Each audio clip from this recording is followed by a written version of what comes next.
أعوذ بالله من الشيطان الرجيم بسم الله الرحمن الرحيم قال قد وقع عليكم من ربكم رجس وغضب أتجادلونني في أسماء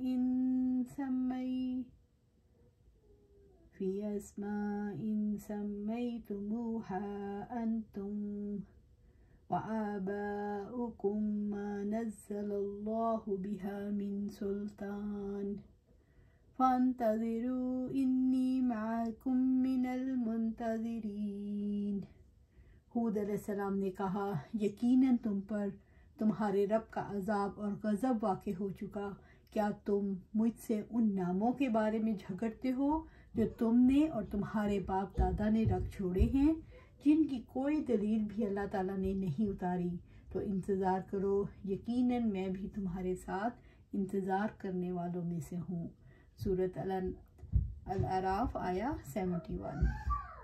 ہود علیہ السلام نے کہا تم پر تمہارے رب کی طرف سے ناپاکی اور غصہ واقع ہو چکا ہے، یعنی اس کا عذاب اور غضب واقع ہو چکا ہے، کیونکہ ہلاکت کے اسباب وجود میں آ گئے ہیں، اب تو وقت قریب ہی ہے۔ کیا تم مجھ سے ان ناموں پر جھگڑتے ہو جو تم نے اور تمہارے باپ دادا نے رکھ لیے ہیں، جس کے لیے اللہ تعالیٰ نے کوئی سند نہیں اتاری؟ انتظار کرو، میں بھی تمہارے ساتھ انتظار کر رہا ہوں۔ کیا تم مجھ سے ان ناموں کے بارے میں جھگڑتے ہو؟ ہود علیہ السلام نے کہا ناموں کی کوئی حقیقت نہیں، نام تو تم نے اور تمہارے باپ دادا نے گھڑ لیے ہیں، اللہ کی طرف سے کوئی سند نازل نہیں ہوئی، اللہ تعالیٰ نے اس کے لیے کوئی اجازت نہیں دی۔ تم ایسے معاملات میں مجھ سے جھگڑا کرتے ہو جن کی کوئی حقیقت نہیں، ما نزل اللہ بہا من سلطان، جن کی کوئی دلیل بھی اللہ تعالیٰ نے نہیں اتاری۔ اگر بت حقیقی معبود ہوتے تو اللہ تعالیٰ کی جانب سے اس کی تائید ہوتی، کیونکہ وہ خالق ہے، مالک ہے، تصرف کرتا ہے اور اس کے فیصلے نافذ ہوتے ہیں۔ ما نزل اللہ بہا من سلطان، جن کی کوئی دلیل بھی اللہ تعالیٰ نے نہیں اتاری، کہ الفاظ کس حیثیت کا اظہار کر رہے ہیں؟ ہر وہ فکر، تصور، رواج، قانون جس کی پشت پر اللہ تعالیٰ کی طرف سے کوئی برہان نہ ہو، وہ زائل ہونے والا، کالعدم ہونے والا ہے۔ انسانی فطرت ایسی چیز کو ہلکا سمجھتی ہے، جب کوئی دلیل اللہ تعالیٰ کی جانب سے ہوتی ہے وہ بھاری اور نافذ العمل ہوتی ہے۔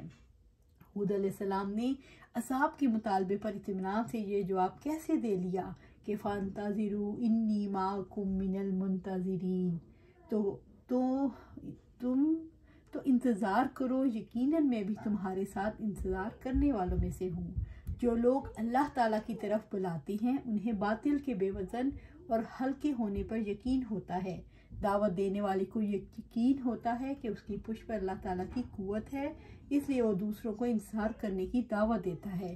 ہود علیہ السلام نے ان لوگوں سے کہا اللہ تعالیٰ کے عذاب کا انتظار کرو جو تم پر ٹوٹنے کے لیے تیار ہے۔ انتظار کی دونوں اقسام میں فرق ہے، ایک انتظار اس شخص کا انتظار ہے جو عذاب کے واقع ہونے سے ڈرتا ہے، دوسرا انتظار اس شخص کا ہے جو اللہ تعالیٰ کی مدد اور ثواب کا امیدوار ہے۔ فَأَنجَيْنَاهُ وَالَّذِينَ مَعَهُ بِرَحْمَةٍ مِّنَّا وَقَطَعْنَا دَابِرَ الَّذِينَ كَذَّبُوا بِآيَاتِنَا وَمَا كَانُوا مُؤْمِنِينَ، چنانچہ ہم نے اسے اور ان لوگوں کو جو اس کے ساتھ تھے اپنی رحمت کے ساتھ نجات دی، اور ہم نے ان لوگوں کی جڑ کاٹ دی جو ہماری آیات کو جھٹلاتے تھے اور وہ ایمان لانے والے نہ تھے۔ سورۃ الاعراف آیا 72۔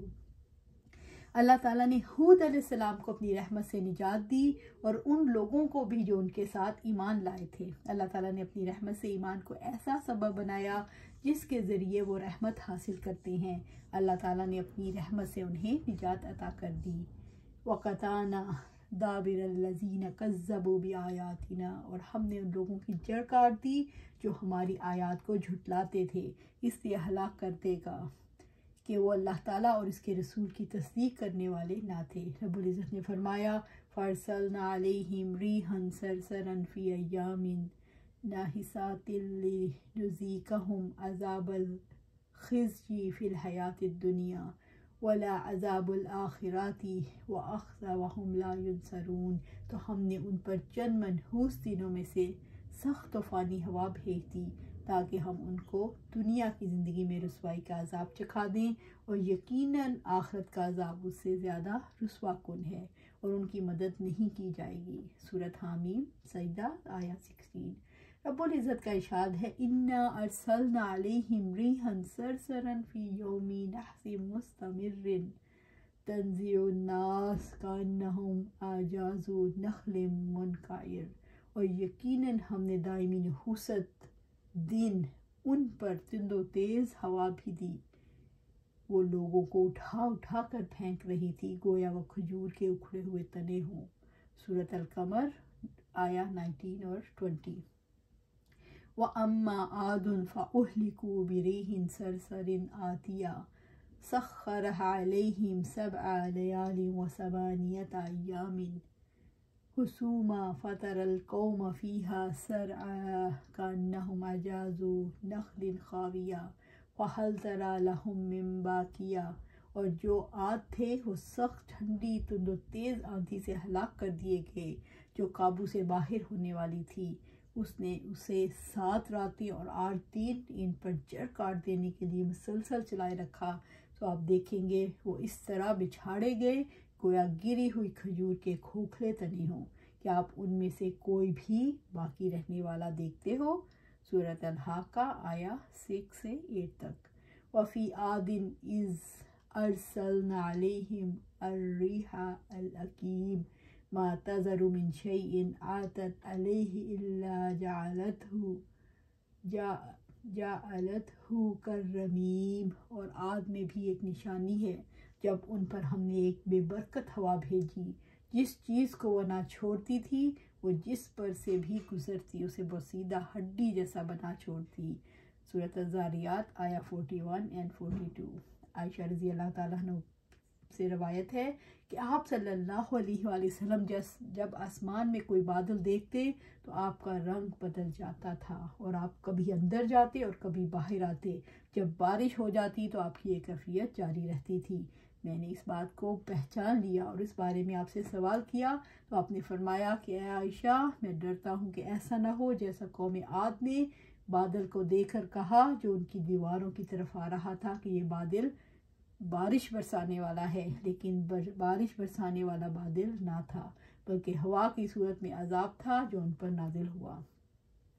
ابو ہریرہ رضی اللہ تعالیٰ عنہ سے روایت ہے کہ آپ صلی اللہ علیہ وآلہ وسلم نے فرمایا ہوا اللہ تعالیٰ کی رحمت کی چیز ہے، وہ رحمت لاتی ہے اور عذاب بھی لاتی ہے، لہٰذا تم اسے برا نہ کہو، اللہ تعالیٰ سے اس کی خیر کا سوال کرو، اس کی شر سے پناہ مانگو۔ جب اس قوم کی سرکشی انتہا پر پہنچ گئی اور ہود علیہ السلام نے اللہ تعالیٰ کی طرف سے عذاب کا چیلنج دے دیا تو اس پر تیز آندھی کا عذاب آیا جس میں شدید ٹھنڈک تھی۔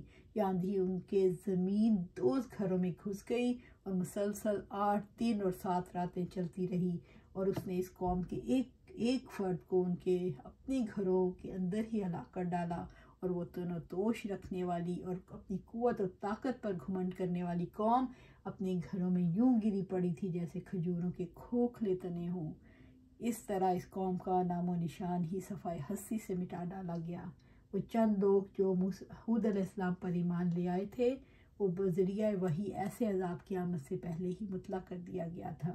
وہ اپنے پیروکاروں کے ساتھ ایک احاطہ میں محصور ہو گئے اور یہ احاطہ آندھی کی زد سے باہر تھا، لہٰذا یہ لوگ محفوظ اور مامون رہے، اور قوم سمود بھی انہی کی نسل سے پیدا ہوئی جسے عاد ثانیہ بھی کہتے ہیں۔ وما كانوا مؤمنین، وہ ایمان لانے والے نہ تھے۔ قوم ہود کی پہچان ان کا جھٹلانا، عناد اور فساد تھا۔ قوم ہود علیہ السلام کا انجام کیا ہوا؟ اللہ تعالیٰ نے سخت عذاب سے قوم ہود کی جڑ کاٹ دی اور ان میں سے کوئی نہ بچا۔ اللہ تعالیٰ نے ہود علیہ السلام اور ان کے ساتھیوں کو بچا لیا، ان لوگوں کی جڑ کاٹ دی گئی جو اللہ تعالیٰ کی آیت کو جھٹلانے والے تھے اور ایمان لانے والے نہ تھے۔ تو اللہ سبحانہ تعالیٰ سے دعا ہے کہ ہم ہمیشہ جو بھی سنیں، جب بھی پڑھیں، اس کو فوراً اسے سمعنا و اطعنا کریں اور اس پر عمل کریں۔ اللہ سبحانہ تعالیٰ ہمیں قرآن و سنت کے مطابق زندگی بسر کرنے کی توفیق عطا فرمائے اور اس پر استقامت عطا فرمائے۔ آمین یا رب العالمین۔